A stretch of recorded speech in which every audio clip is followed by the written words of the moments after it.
की हाल चाल सबके नमस्कार। मैं सुभद्रा सिंह। आज मैं बात करने वाली हूं कि फिलीपींस ने अमेरिका को जो सैन्य ठिकानों तक पहुंच की जो अनुमति दी वह क्यों दी। क्या इससे पहले भी फिलीपींस ने यूएस को ऐसी अनुमति दी थी। इस सैन्य ठिकानों तक अमेरिका के पहुंच से जो है साउथ चाइना सी में क्या इम्पैक्ट पड़ेगा और आसियान कंट्री को इससे कैसे फायदा होगा और क्या यह चाइना को काउंटर करने हेतु भारत के लिए यह फायदेमंद है या नहीं। और साथ ही साथ हम लोग देखेंगे कि जो चाइना की जो 9 डैश लाइन पॉलिसी है वह क्या है और एस्प्रेटली आइलैंड, एस्कारबारो रीफ और पारासील आइलैंड के बारे में बहुत ही अच्छे तरीके से इस वीडियो में हम लोग क्लियर करेंगे।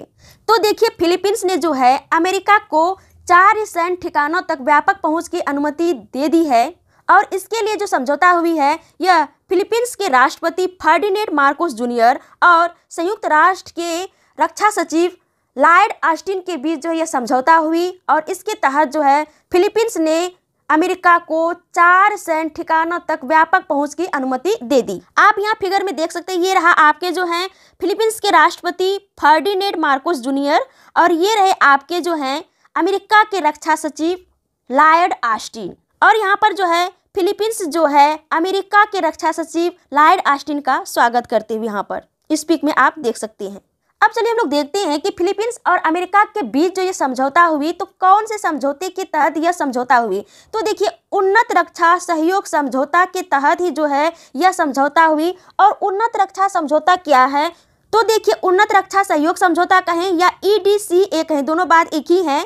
यह जो है अमेरिका और फिलीपींस के बीच दशकों पुराने सुरक्षा गठबंधन है। इसके तहत जो है अमेरिकी सैनिकों को फिलीपींस ठिकानों के माध्यम से घुमाने की अनुमति देता है, जिसके अंतर्गत जो है विवादित जल क्षेत्र भी शामिल हैं। और साथ ही साथ अमेरिकी सेना को जो है उन ठिकानों पर रक्षा उपकरण हो गया और आपूर्ति स्टोर करने की भी अनुमति देता है। और देखिए, फिलीपींस और संयुक्त राज्य अमेरिका के बीच जो है EDCA के तहत जो है इससे पहले भी जो है 5 सैन्य ठिकानों तक जो है संयुक्त राज्य अमेरिका को फिलीपींस ने अनुमति दे दी थी। और इसके बुनियादी ढांचे के लिए जो है अमेरिका ने $82 मिलियन का इन्वेस्टमेंट भी किया है। और देखिए, फिलीपींस संयुक्त राज्य अमेरिका जो है इस तरह का रक्षा सहयोग जो है क्यों ज्यादा से ज्यादा प्रगाढ़ कर रहे हैं, चाहे वह संयुक्त राज्य अमेरिका और आसियान कंट्रीज हो, चाहे वह संयुक्त राज्य अमेरिका व फिलीपींस हो। वैसे फिलीपींस जो है आसियान कंट्रीज में से ही एक है। चाहे अमेरिका ताइवान के साथ ही रक्षा सहयोग को क्यों ना बढ़ा रहे हो, तो ये सारे क्यों बढ़ा रहे हैं।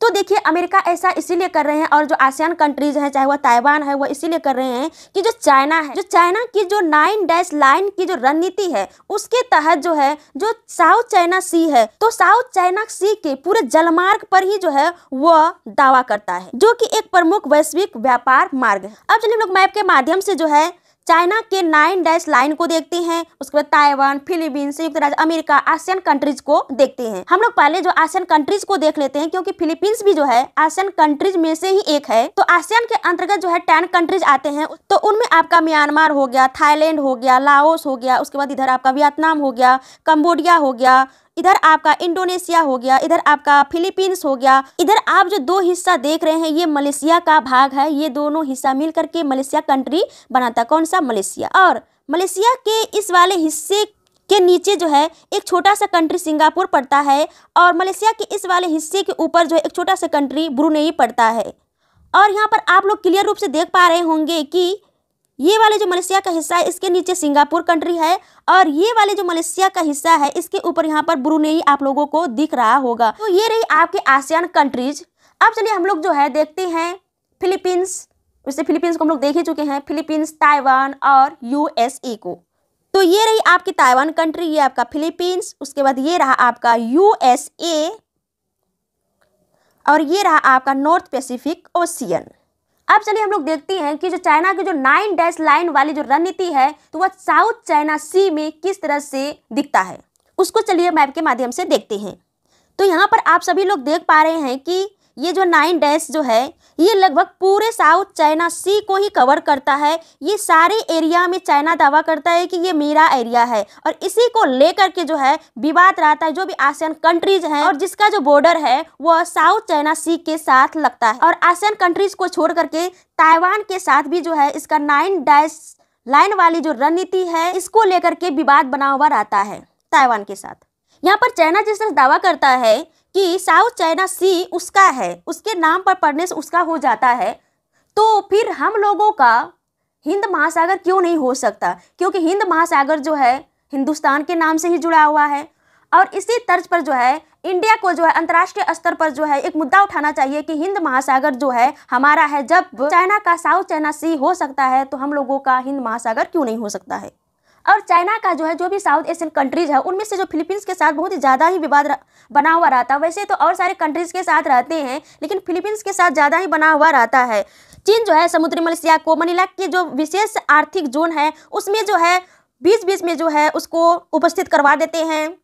और देखिए समुद्री मलेशिया क्या है, तो समुद्री मलेशिया जो है एक मछली पकड़ने वाला वाणिज्यिक एक तरह से एक कहें तो एक समूह है जो कि गैर सैनिक है। लेकिन जब भी चाहे चाइना उसको जरूरत लगे सैन्य कार्रवाई में इसको जुड़ा देना चाहिए तो समुद्री मलेशिया को सैन्य कार्रवाई में जुड़ा देता है किसी भी क्षेत्र को जब्त करने के लिए। और 2012 में जो चाइना ने जो है फिलीपींस के स्कारबोरो शोल पर जो है नियंत्रण कर लिया। और स्कारबोरो शोल जो है वह साउथ चाइना सी में जो है जो कि निर्जन द्वीपों का एक छोटा सा समूह है और फिलीपींस के तट से 220 किलोमीटर दूर है और यह फिलीपींस के स्पेशल आर्थिक जोन के अंतर्गत आता है। और स्कारबोरो रीफ जो है वह चाइना से 900 किलोमीटर दूर होने के बावजूद भी जो है चाइना इस पर दावा करता है और इस पर नियंत्रण भी स्थापित कर लिया है।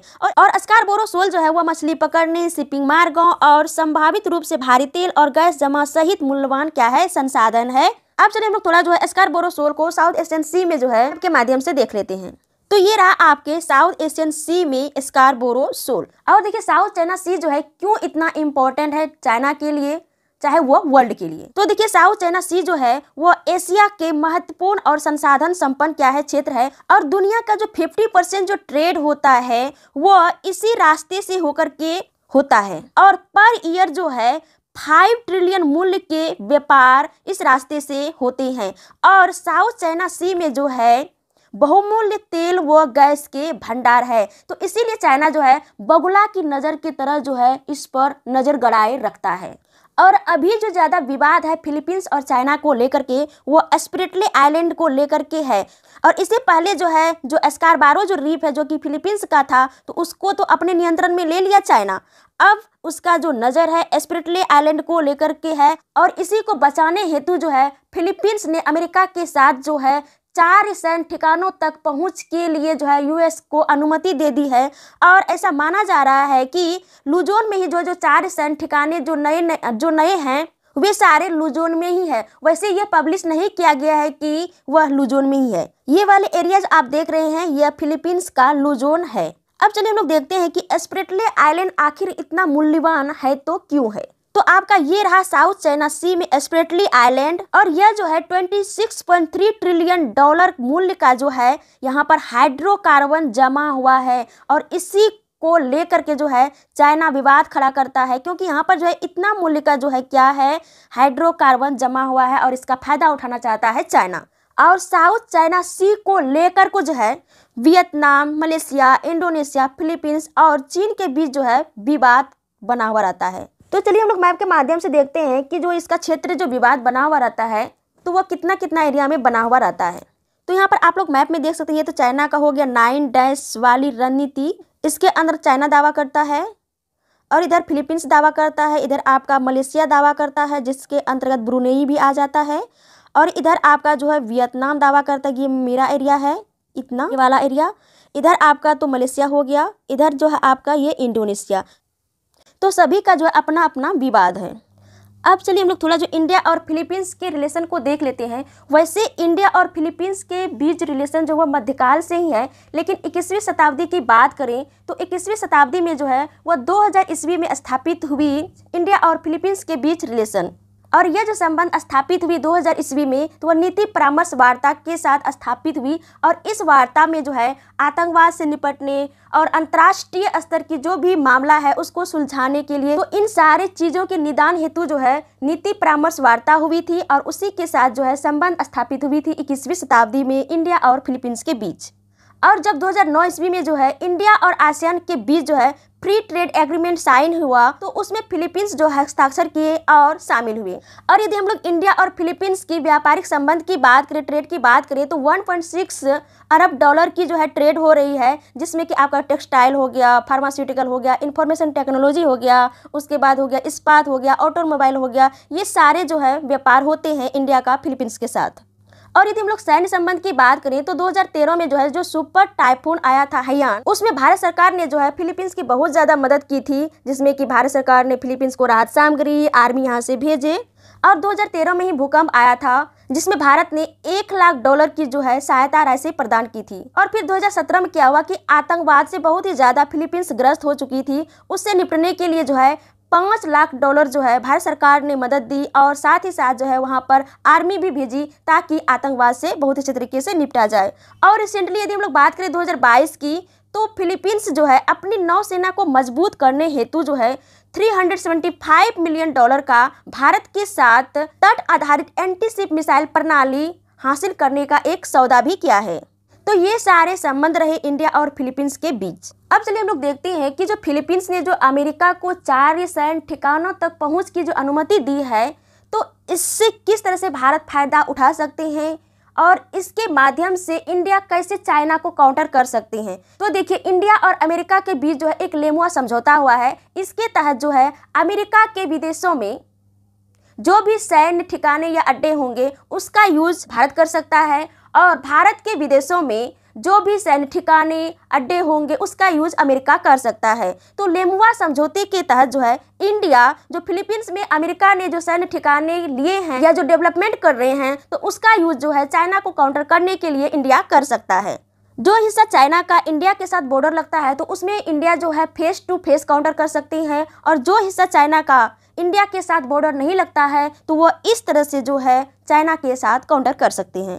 अब चलिए हम लोग देखते हैं कि चाइना और ताइवान के बीच जो है तनावपूर्ण जो संबंध है तो उसका इतिहास क्या है, उसको हम लोग थोड़ा बहुत अच्छे तरीके से देख लेते हैं। तो देखिए, चाइना का जो ताइवान पर नियंत्रण है वह 17वीं शताब्दी में जो है वहाँ के जो एक चीनी शासक थे क्विंग राजवंश, उसका प्रशासन चलता था ताइवान में। लेकिन जब 1895 ईस्वी में चीन जापान युद्ध हुआ और चीन को जापान से हार मिली, तो उसके बाद जो चाइना ने जापान को ताइवान सौंप दिया। और जब द्वितीय विश्व युद्ध हुआ उसमें जब जापान ने 1945 ईस्वी में बुरी तरह से पराजित हुआ तो पुनः जो है ताइवान चीन को लौटा दिया। लेकिन जब 1949 ईस्वी में चाइना में गृह युद्ध हुआ तो जो कम्युनिस्ट पार्टी के समर्थक थे माओ से तुंग, तो उसने बीजिंग में कब्जा कर लिया। और जो राष्ट्रवादी पार्टी जिसको हम लोग कुओमिंतांग के नाम से भी जानते हैं, जो उसके समर्थक थे चाई काइंग शेक, वह भाग करके ताइवान चले गए और वहां पर अपना शासन करने लगे।